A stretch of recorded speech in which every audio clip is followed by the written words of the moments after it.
Rebecca Manning felt the weight in her stomach shift again as her phone lit up for the 8th time in under an hour. Mom, the screen read, just like the last 7 missed calls. She stared at it from across her small kitchen table, unmoving, as if ignoring it long enough might dissolve it into nothing. But the knot inside her only tightened.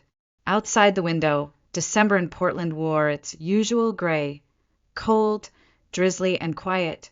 Inside, her tiny studio apartment smelled faintly of instant coffee and rosemary oil, a scent she used to calm herself. And today, she needed it more than ever. She picked up her coffee, now lukewarm, and sat down. Her fingers hesitated before unlocking the screen. 7 missed calls, all from her mother, Debbie. There was a time when Rebecca would have called back immediately, would have apologized for being busy, would have asked if everything was okay, would have listened as her mother layered guilt into every sentence like it was a family recipe. But not this year. Not anymore. At 28, Rebecca was finally living on her own terms. She had landed a full-time copywriting position at a local ad agency 6 months ago. Tough hours, tighter deadlines, but it paid the rent. More importantly, it gave her back something she hadn't had in years: her time. No more running errands for her parents. No more last-minute babysitting because you don't have kids, so it's easier for you. No more guilt obligations masquerading as love. Still, she picked up the phone. You finally picked up. Her mother's voice chimed in without greeting, edged with faux concern and real impatience. I've been calling you all morning. I was at work, Mom, Rebecca lied. She had seen the calls an hour earlier, but just couldn't bring herself to deal with the drama yet. A pause. Then, so, what are your plans for Christmas? Rebecca blinked. Same as always, I guess. I'll drive down Christmas morning and be back in the evening. Oh, her mom said, her voice dropping an octave into that syrupy register Rebecca had learned to dread. Well, this year is going to be a little different. There it was. Debbie launched into it like it was the most wonderful idea anyone had ever heard. Your Aunt Sandra and I planned something amazing. We're all going on a Caribbean cruise. 10 days, sunshine, cocktails, the whole family. Rebecca sat up straight. Wait, what? All of us are going, Debbie said breezily. It's Sandra's idea, really. But we all agreed it would be good to escape the cold this year. It's from the 24th through New Year's. Rebecca's heart sank. And me? A pause. Well, you'll have a slightly different role. Rebecca's stomach clenched again. What role? You'll be watching Nicole, Chris, and Alex, her mother replied, like it was the most natural thing in the world. They're too young for a cruise, and they love you. Plus, you're so good with kids. Rebecca's hand tightened around her mug.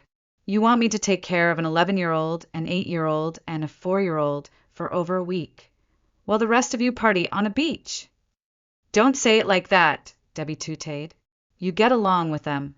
And it's not like you have your own children. This will be good experience for you. The audacity struck Rebecca like a slap. Mom, I have my own life. I made plans with friends. I have deadlines to meet. You never even asked me. But it's for the family. Besides, the tickets are non-refundable, Debbie said, as though Rebecca's own schedule was nothing more than an unfortunate inconvenience. Rebecca's voice turned cold. When exactly were you planning to tell me? Or did you just assume I'd be grateful to be used again? Rebecca, don't be dramatic. You've always been the responsible one. We didn't think you'd say no. You've always done what's best for everyone else. I'm not a child anymore, she replied firmly. And I'm saying no. There was a pause, a rare, dangerous pause on the other end. Rebecca, don't just think about yourself, Debbie finally said, her voice hardening. This is supposed to be a special time for the whole family. Rebecca let the silence stretch, then answered slowly, except for me. Everyone else gets a vacation. I get a job I didn't ask for. Her mother's voice now snapped. I can't believe your selfishness is ruining everything for us. Rebecca's voice remained calm. You're the ones who made plans without even checking with me. That's not family. That's manipulation. That's enough, Debbie snapped. I'll get your father to call you. Maybe you'll listen to him. Maybe I won't, Rebecca replied and hung up. That night, she lay awake in bed, her phone buzzing every 30 minutes, texts from her dad, her mom, even her Uncle Richard. One of them read simply, "Rebecca, won't you think about the family?" She stared at it for a moment, then burst out laughing. In my family, thinking about the family always meant sacrificing myself. A few days passed. Rebecca ignored most of the calls, letting them pile up like unopened bills. It was always the same. Her mother's guilt-laced voicemails, her father's awkward attempts at mediation, her aunt's fake concern. But on Wednesday night, as she left the office late and walked through the wet streets of Portland under flickering Christmas lights, her phone rang again. And this time she picked up. "Rebecca," her dad's voice said, calm and practiced like always.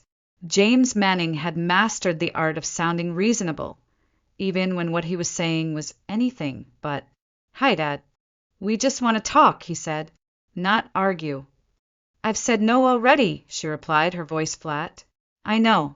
I understand. But what if we adjust things a little?" Rebecca paused. "Adjust? You're right. You shouldn't have to babysit for a whole week. That was unfair. But maybe you could just come for Christmas morning?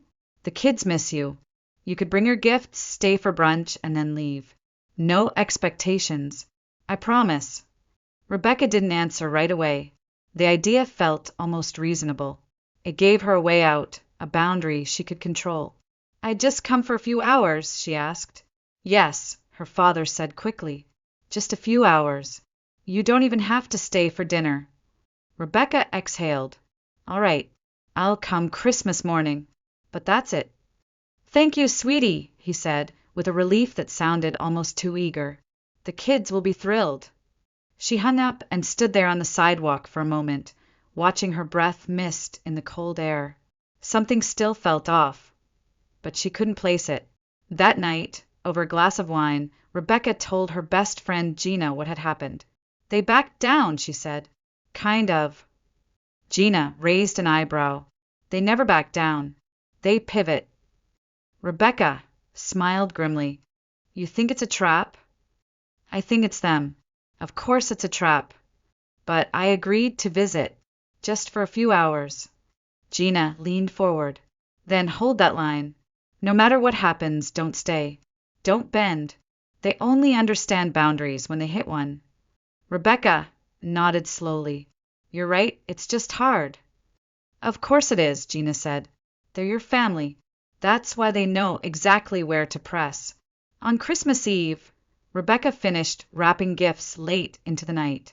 She had carefully picked something for each child, a new box set of fantasy novels for Nicole, a complex Lego spaceship for Chris, and a plush dragon for little Alex. He had pointed it out months ago at a store, and she remembered.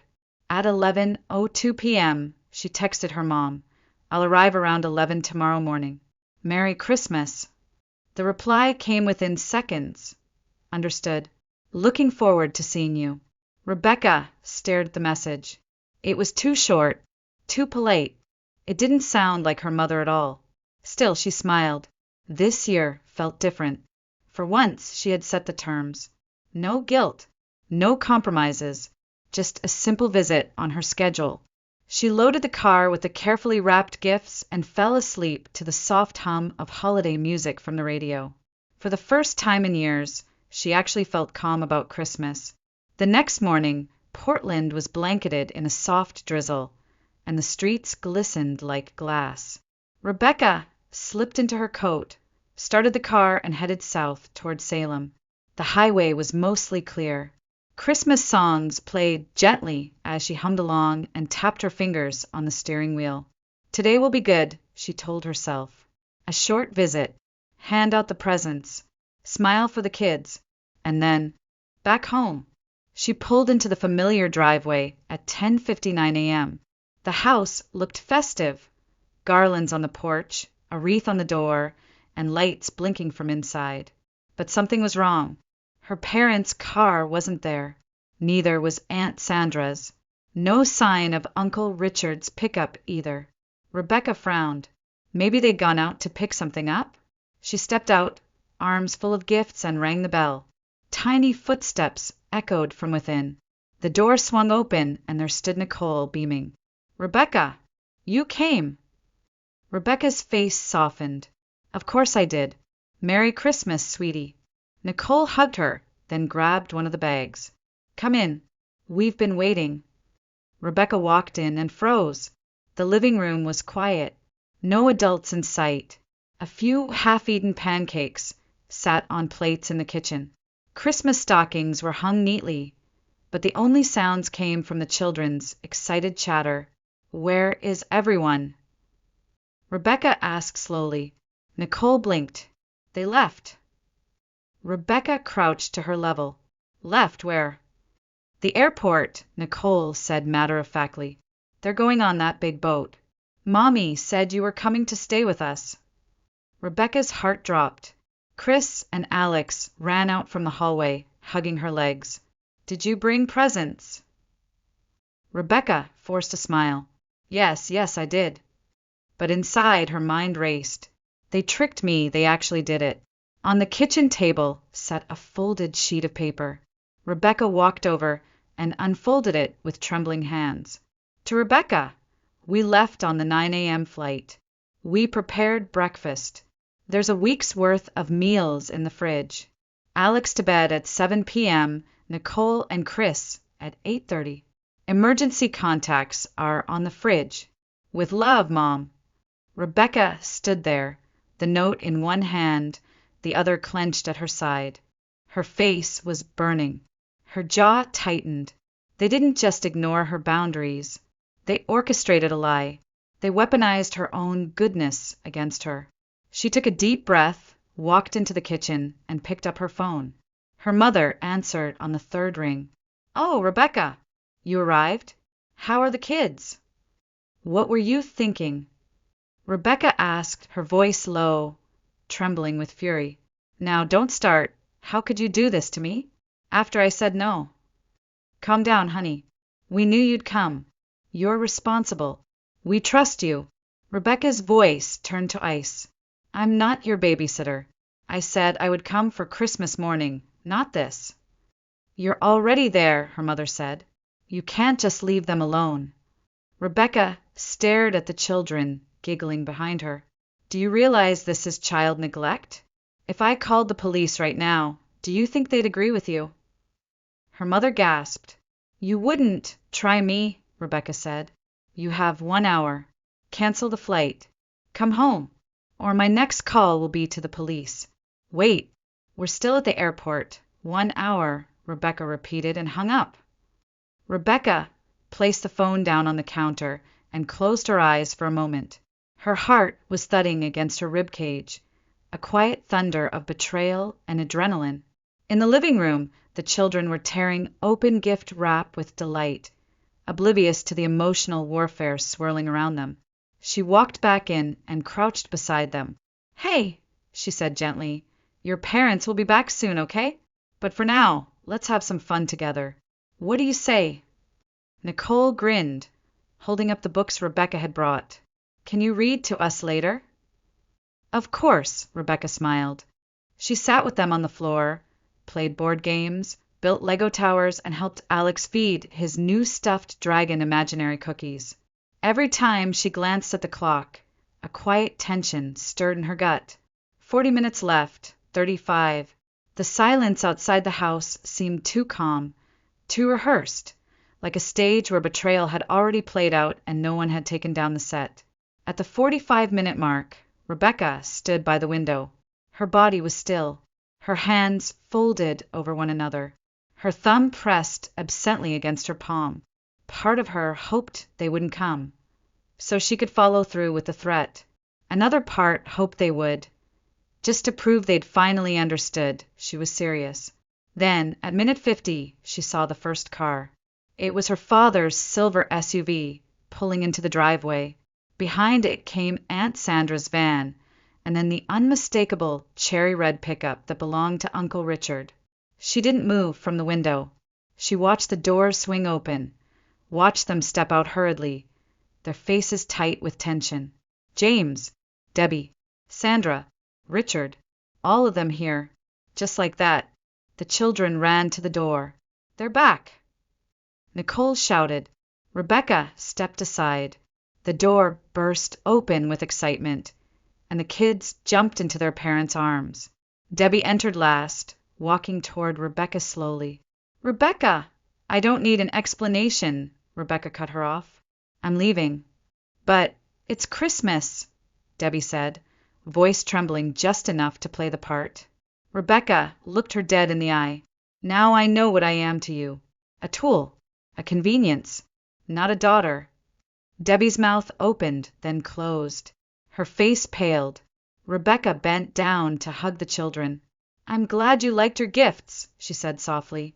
Be good, okay? They nodded, eyes wide, sensing something had shifted, but not understanding how deeply. She slipped through the back door before any of the adults could follow. Outside, the wind was sharper than before. Her breath came out in white puffs as she climbed into her car. Her fingers trembled against the steering wheel.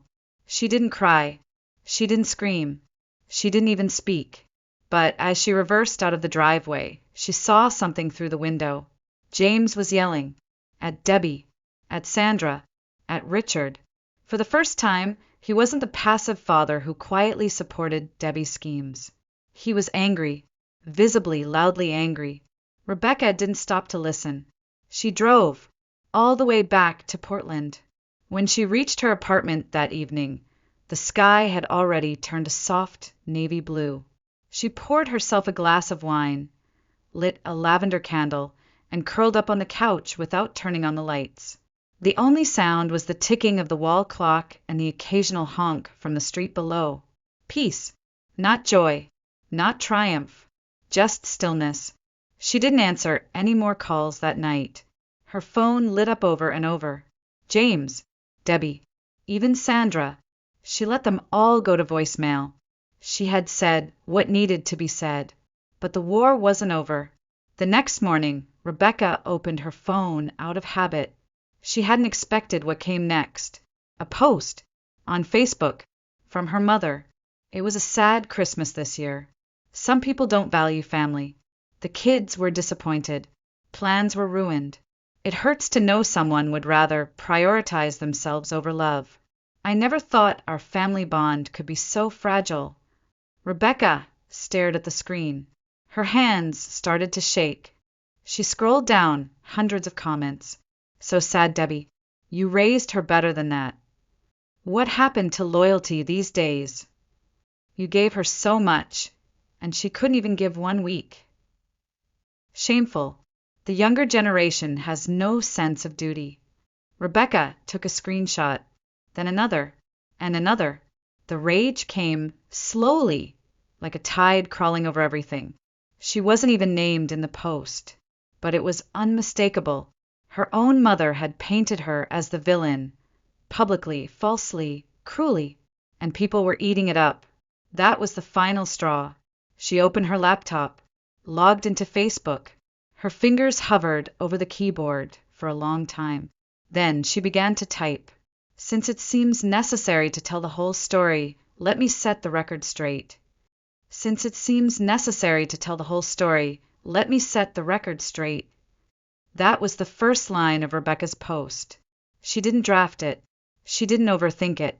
She just typed from a place deep inside her chest, a place made of old bruises and quiet sacrifices. Yesterday, I visited my parents' house for Christmas. I had agreed, after repeated pressure, to stop by for a short morning visit. But when I arrived, I found no adults, only 3 children and a written note informing me that my parents, my aunt, and my uncle had already left for vacation, expecting me to care for their children for over a week. This, despite my repeated and clear refusal. I threatened to call the police for child abandonment. They returned only when faced with the possibility of legal consequences.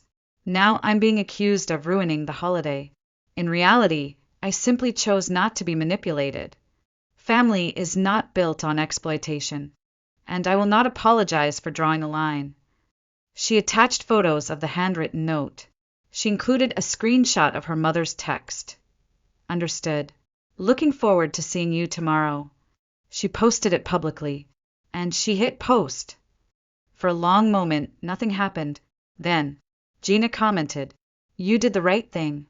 Then came another message, and another, from co-workers, from distant cousins, from strangers. Then came the shares. Within an hour, the post had over 300 reactions. That night, it had over 1,000. By morning, it had been shared to private groups, women's forums, parenting communities, even Reddit. Some people left short comments. "You are not alone." "My sister did this to me once. Never again." "Blood doesn't equal respect." Others wrote paragraphs, full stories of Christmases ruined, of being the responsible one, of years spent putting everyone else first, until they broke. Rebecca sat on her couch, her knees tucked beneath her, reading comment after comment, overwhelmed by the outpouring of solidarity. And then something she hadn't expected, a comment from her grandfather. "Rebecca, can you give me a call when you have a moment? We need to talk." Her fingers trembled slightly. She clicked into the comment. It was public. Everyone could see that he had spoken up. Moments later, her grandmother commented as well. "Debbie, James, Sandra, Richard, I am deeply disappointed. You owe Rebecca an apology, publicly." Rebecca gasped softly. Her grandparents, her father's parents, had always been quiet observers. Kind, gentle, but rarely involved in the family drama. But this time they had chosen a side, and it was hers. She called her grandfather immediately. "Rebecca," he answered, voice warm but firm. "That was rough." "Yeah," she whispered. "I didn't know what else to do." "I spoke to your grandmother," he said. "We agree. Your mother's behavior, and that of Sandra and Richard, was unacceptable. You were treated like a servant. It's been going on for too long." "They're making me out to be the villain," she said quietly, "and people are listening." "They're wrong," Frank Manning replied. "You did what none of them had the courage to do. You stood up." A few minutes later, her grandmother called too. Then a cousin she hadn't spoken to in years. Then a friend of her aunt's, privately of course, saying, "I always wondered why they leaned on you so much." But just as the support flooded in, so did the backlash. Her mother posted again, this time more pointed. "Social media is not the place to air family matters.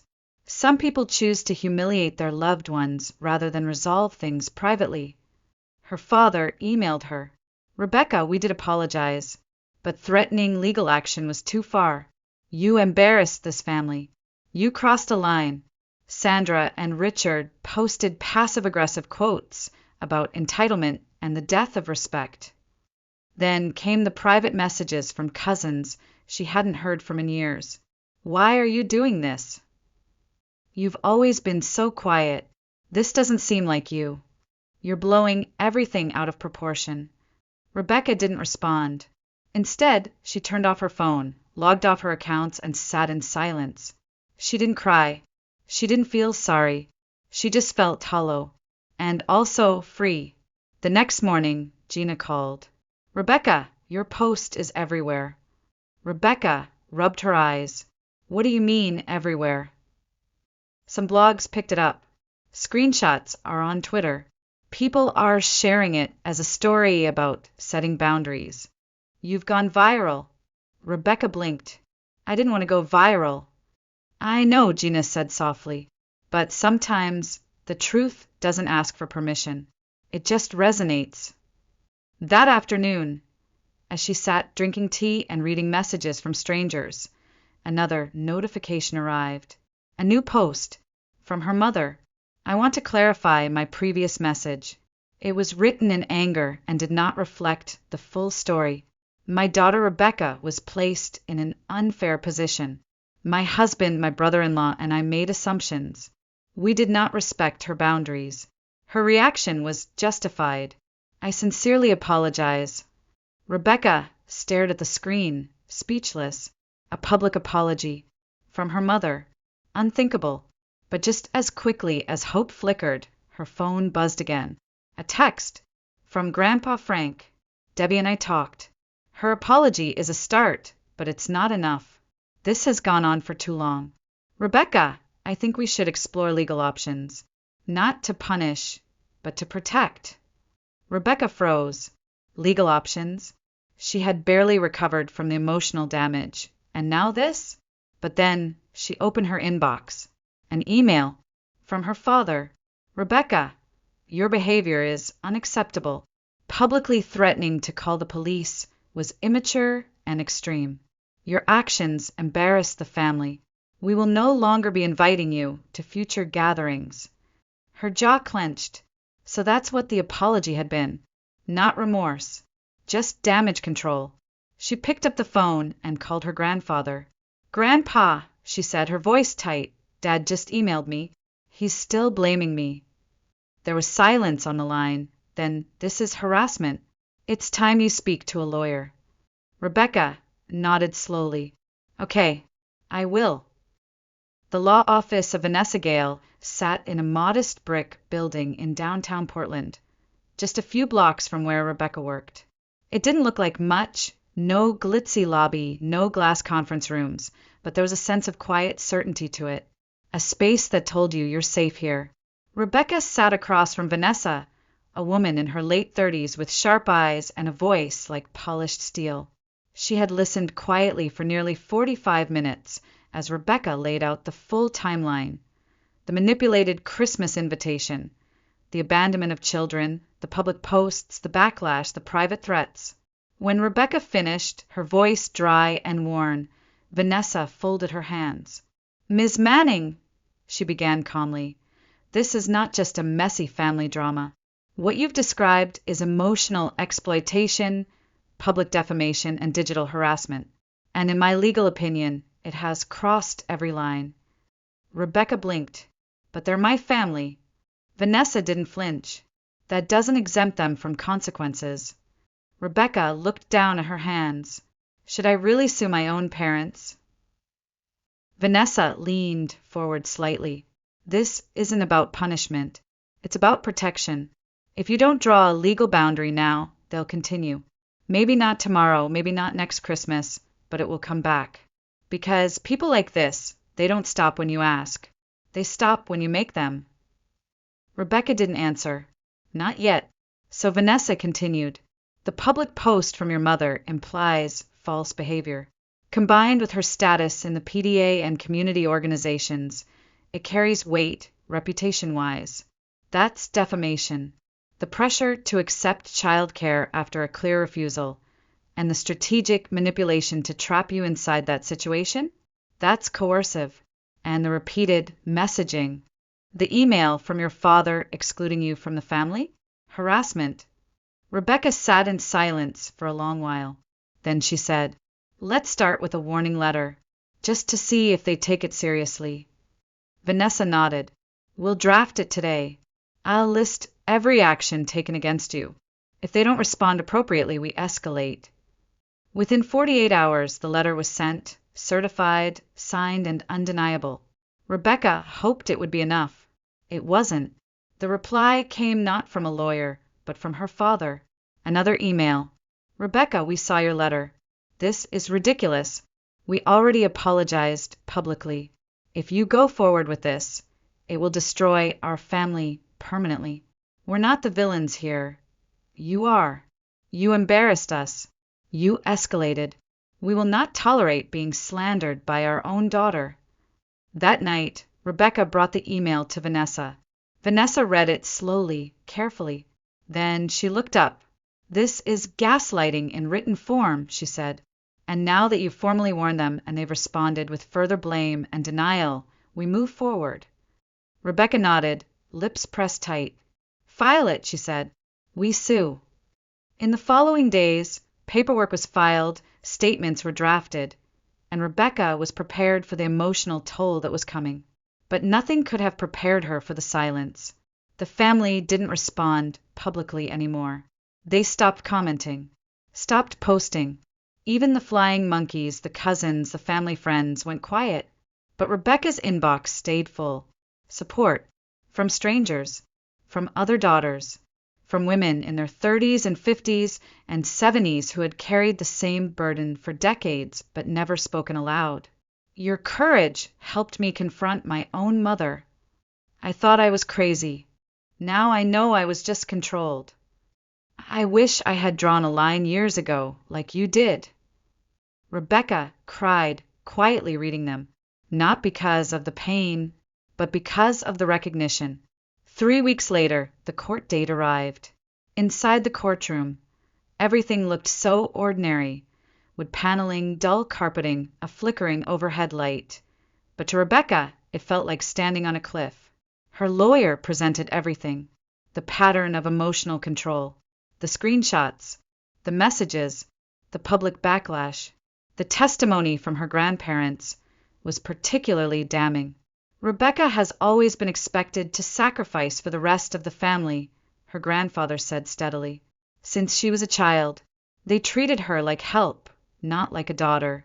And this Christmas was just the latest betrayal. The judge listened silently for over an hour. Then he looked up. The actions of Debbie Manning, James Manning, Sandra Miller, and Richard Miller constituted a sustained emotional campaign of coercion, neglect, and harassment. The court finds that Ms. Rebecca Manning suffered reputational damage, emotional distress, and social alienation as a direct result of these actions.